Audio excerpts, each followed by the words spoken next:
I'm here with Ms. Mullins. I just don't see what place the last sentence has, particularly if we look at restorative justice, which has been tried in a lot of school districts and can be a very, very positive thing, can be something that takes a long time in order for everyone to understand and accomplish. It's the kind of thing where the school board decides together, we're going to have a restorative discipline program in our school, and then we will train our teachers and our administrators in restorative discipline and our students in restorative discipline. I'm uncomfortable with using the term restorative justice principles when we have a code of conduct that outlines what we're supposed to be doing, and this is saying this is going to guide any disciplinary action when we already have a discipline code that explains the way students will be disciplined. I don't see what this has to do here with electronic surveillance in the schools.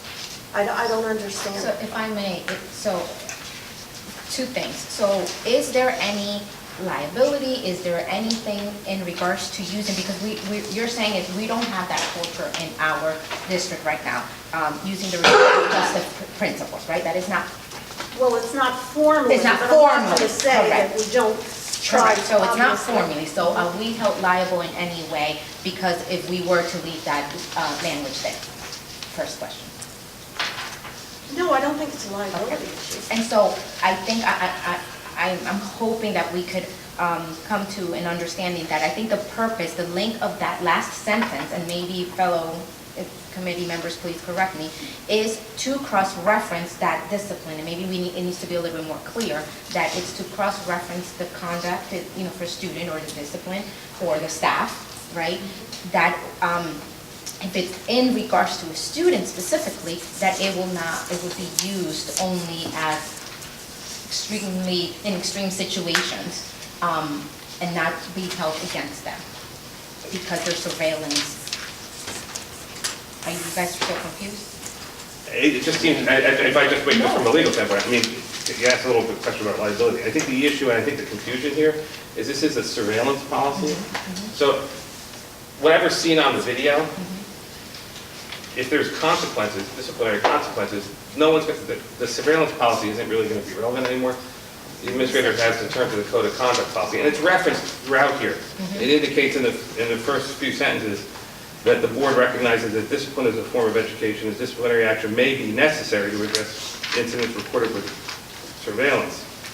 They may be used to investigate allegations of wrongdoing, but ultimately the discipline is going to be handled according to the discipline policy. I think that seems to be the confusion, because this last sentence of this first paragraph seems to be like sort of overriding adjustment to the code of conduct. That's why I think it's confusing people. If I then, Ms. Plessis, just to clarify, if I draw your attention to the fourth paragraph, which talks about our state law and states, and this is where my concern is, in accord with the provisions of the New Jersey statute annotated 18A:41-9, if at least one school building of the school district is equipped with video surveillance equipment that is capable of streaming live video, that's not the case now as far as I understand, but it could be, right? And this policy, unlike the MOU, is not a live document. That the board shall enter into MOUs with local law enforcement, so now here's where the restorative justice principles come in, right? And that additional information required by law enforcement officials would be provided. The state would require, and the county prosecutor would require cooperation. So that's what I'm thinking, that before our district acts to, and there may need to be, at times, criminal charges are absolutely warranted and that's necessary, but that before we take that drastic step to criminalize a student, that we consider restorative justice and rehabilitation principles. So even though it's surveillance about the building, this policy references statutes that could funnel a student into criminal charges. And I want to make sure that we are very careful when we take that action. And my point is we're using terminology that we do not have defined anywhere in our code of conduct or anywhere in any of our other policies. So we're using terminology without the clarification or definition. I think we can reword it. I just don't like using principles that are not spelled out or clarified or referenced anywhere in what we're doing. Yeah, I actually agree with you. That's And a I good point. think our code of conduct takes what I feel is your underlying philosophy of how we address when we have these disciplinary actions. So if I may move to then table this, but just to, if you know, Mr. Brecker, and this is not a question that I anticipated, so I apologize if it catches you off guard. Do you know if we have restorative justice defined in our code of conduct or anywhere in our policies? I think the problem is restorative justice has many meanings. Is it a philosophy? Well, do we have it defined in our Excuse policies? me, or is it a actual mechanism that is put in place? And I think in today's vernacular, restorative justice is actually a mechanism that is used as a means to conduct the discipline policy. Therefore, I think that the question is this a liability?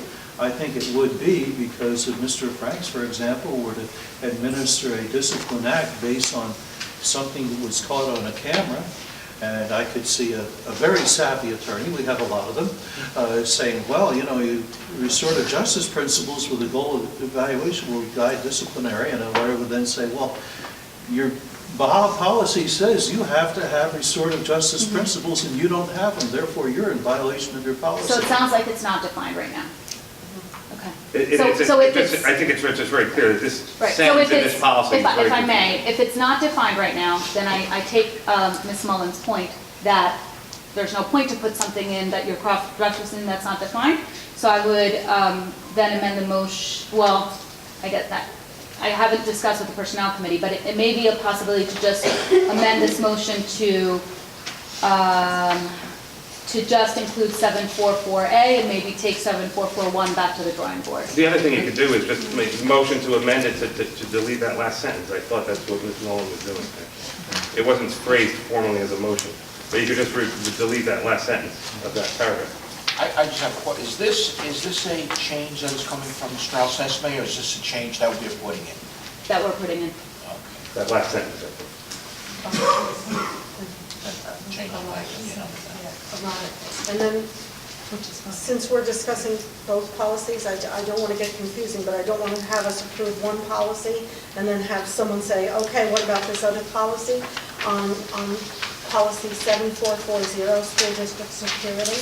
If you look to the fourth paragraph on that one, which says that access to school buildings and grounds outside school hours shall be limited to personnel, blah, blah, blah. We're just, and I'll discuss this in a little while, getting the RFPs and all of that together, and I don't know whether we want to hold off on this until because I'm going to be bringing up the RFPs again under old and new business, whether we want to wait and also table this one until we've completed the RFP process. I'm sorry, Ms. Balestis, which one are you talking about? I'm talking about the first one. 7440. Yes, 7440, school district security. And Ms. Balestis, when do you expect the RFP process to be completed? Well, I'm going to discuss that under old and new business because this is something that just came up. So maybe in the interest of time and proper understanding of our policies, it may be beneficial to table both. And I'm not making that formal motion, just for us to think about putting that there. This is the first reading anyway. Yeah. It is. Oh, well, that's So I don't know why too. we That's a good point. That too. That's the first reading. Okay, so then, Is there any interest in deleting the sentence, the restorative justice sentence for that? And then to get this one, that seems to be the only issue, but to get 7441 to a second reading at the next meeting? I understand why we might want to table 7440, but if 7441 is fine with the exception of a sentence, then can we at least get that off the table? I just have another question, okay, and it's just, if this isn't a change that's being recommended by Strauss Esme, who regularly changes the school policies for us, we contract out for them, I just am curious as to what is driving this change. Why are we looking Yeah. why are we looking Sentence? to change this? I can speak to that as the Yeah, chair? please. Yeah, so, and I actually already have, the same reasons I gave for that last sentence are for the entire first paragraph. And so the first paragraph you see, and I'm not sure, Mr. Scarnio, if you can see what the changes are, but the first paragraph is added by the policy committee, and everything else, if you see crossouts, everything else is Strauss Esme. Okay. And the first paragraph is for those reasons, just to ensure that there is no misuse or abuse of surveillance recordings.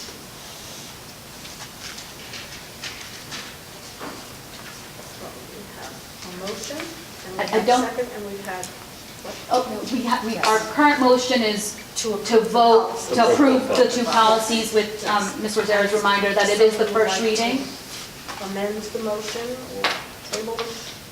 Just to confirm, because it is, well, see, if it's the first reading and we change it, then we have to have another first reading because it's a new policy. So then I move to table both these policies until further review of the policy committee So that's an amendment to the motion. and table them to April 10th. She's moving to table both policies. Right, till April 10th. And will this, further discussion, will this impede any way of anything we're presently doing administratively? Okay, then, fine. Okay. Right now, there's no Second. seconds, okay. We can just second on. Yes. you All avoid- those in favor? Aye. Any opposed? Any opposed? To clarify, it has been tabled, Yes. and a first reading has to happen again. Yes. Correct. Okay. And if I just, and with the commitment of the policy committee to consider Ms. Mullins' and the concerns raised up by other board members. Yes.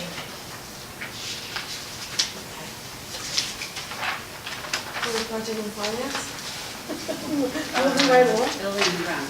Oh, for gosh sakes, Monica. Skip over that. Just someone. Trying to say something.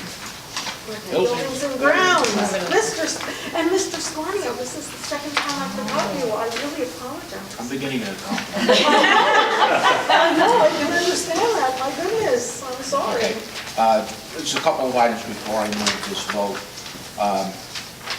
The Buildings and Ground Committees, we had a conference call and we discussed the possibilities of opening up the fields to the public. And, you know, at the time, we discussed the pros and the cons of it. And I am under the impression that at this point in time, we do not feel that the pros outweigh the potential issues we have with opening the fields at this time. I appreciate that comment, and I understand that the committee is met. I think that it is premature to have a discussion of that since it's not on the agenda. And the other thing that we have outstanding, which again I'm going to refer to under old and new business, has to do with the RFPs, because one of the things that, if you recall, we had the RFPs regarding the insurance question, because that certainly was something that had to be considered by Buildings and Grounds in discussion. I am going to be recommending, or I'm going to be suggesting, whatever you want to call it, that we go out for RFPs again, because we only received one response. And so I think maybe, I understand what you're saying, but I think that that may be a discussion for a future meeting when we have some additional information. Okay, the insurance issue was not what we based our decision on. Okay. But Or it at is least what we something that came we to a could, consensus on, because we did not have any numbers to Right. consider. We just talked about the basic Okay. issues with opening up. okay. If But you- as again, since it's not on the agenda for discussion this evening, and I recognize that. Well, it's a committee you know, report.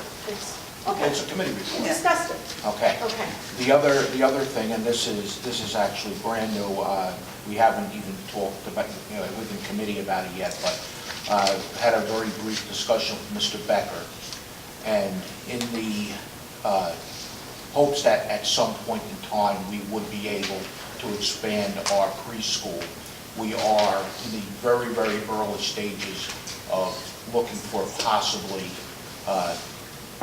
accommodate, getting some additional space in order to make that a reality, but just in the very, very beginning stages. Yeah.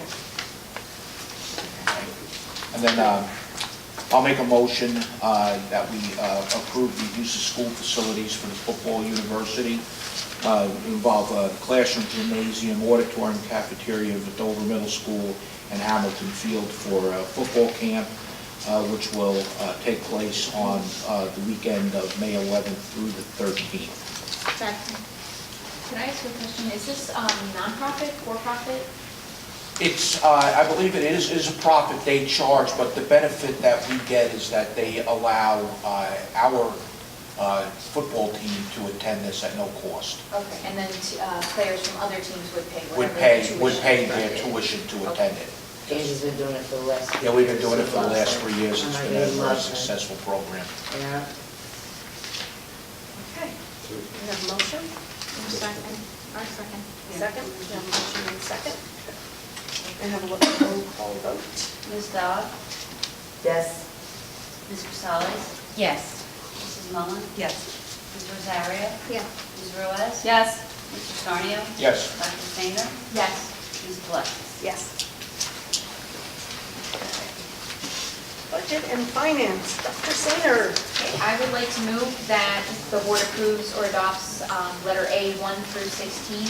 I'd like to draw your attention to number 10, which is that we're submitting a tentative budget to the county superintendent of schools. We've met with Mr. Brecker, Ms. Shoemaker, and Ms. Jenish twice, working through the numbers that we were given by the governor as well as tax information. And so we have a tentative budget, and we will be doing a budget presentation for the public in April, the second meeting in April. I've moved that, Dr. Sainer. Second.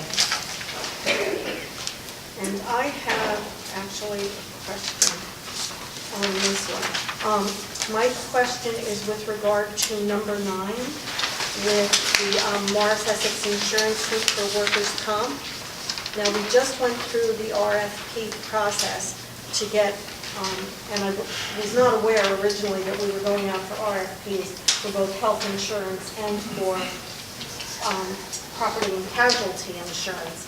So since we just got back the RFPs with regard to because I believe that there were 2 people who bid on that. This is the Morris Essex Insurance Group, I guess here's my question. The Morris Essex Insurance Group and Workers' Comp would be the insurance group that we would go through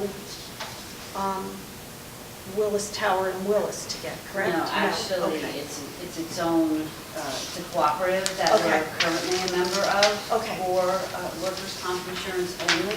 Okay, We've been a member of this group for at least a decade. okay. I just wanted to be sure Yeah, there wasn't cross purposes with the RFP. No, it's nothing to do with Okay. health insurance. Perfect. Thank you. And I wanted to thank Mrs. Shower Yes. again for always continuing this is her legacy, these chocolate roses. So, and I'm sure she loved the flag. Again, I did. Thank you. Thank you. And also Mr. Oken for his contribution to the scholarship fund. You know, the town of Dover continues to surprise me with people who have been in town for a very long time and just continue to give of their time and their efforts and their money. And it's really a nice thing to see. So, Ms. Shower and Mr. Oken, thank you very much.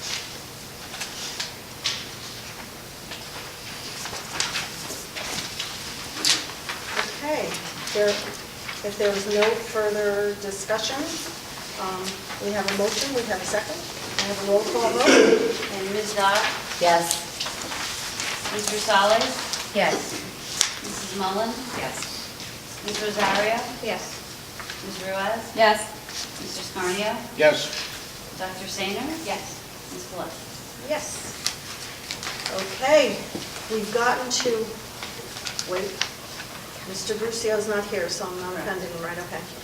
It was a joke, I'm sorry. It was not a good joke. Old business. I wanted to bring up that through not anyone's fault. We put out RFPs with regard to our health insurance and our property and casualty insurance. The purpose of the property and casualty insurance had to do with the fact that we were given a very high price if we were to want liability insurance for the fields to do that kind of thing. But I also believe we have a fiduciary responsibility to the community to always try to see if you can get a better deal, and I think that competition is just healthy. It doesn't mean you have to choose someone, but what I'd like to recommend to the board is that we put the RFPs out again, and that when we send the RFPs out this time, we put it in a regional newspaper such as the Star Ledger, okay? And the other thing is, if we could just send perhaps I know that sometimes we do this, you'll send a personal letter to certain carriers, like we have the Henry O. Baker Insurance Company. If we could send it to Henry O. Baker and to Willis Tower Willis, that was, I believe, one of the ones who does our other insurance. Right. And Brown & Brown, and if you could talk with your colleagues and see if there are two more insurance companies that do this kind of insurance, so that we not only get it in the ledger, but we get like 5 people to make an RFP, and that go out. Not both of them. Well, we got more response on the health insurance, so I'm more concerned about the property and casualty. But I would like to know how to respond. That's just me personally talking. Ms. Gillespie said that was a motion, I second, but I don't know if you Yeah, said. I wasn't actually sure it was a motion, Ms. Ruiz. Okay. I was actually having a discussion, and I was Okay. thinking, okay, do we really need a motion on this? I'm not sure that we do for an RFP. What do you think? I don't think, if the board's in agreement to do the RFP, I think you can just That's instruct the what I thought. administration to do it.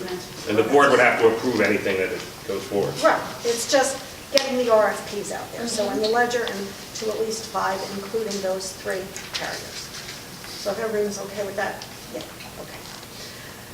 And now, we go on to new business. I'm sorry. I have old business, but I Okay. may wait it for another time. Must old business be immediate after, or can it be brought up No. anytime? Okay, so I'll hold mine, thank you. Okay. And the new business, Morris County School Boards Association has some sessions going on Tomorrow night? tomorrow night. And that is, okay. So we look forward to hearing testimony. Should go on that, right? Okey-dokey. Okay. I have one other thing, and it's just an informational thing. This past week, Sandra Kahn passed away after a battle with cancer. Sandra was a teacher at Academy Street School for many years. An excellent, excellent teacher, always put the students first, and she has a very special place in my heart. When my son was in first grade, he had some reading problems. He didn't qualify for Title I work.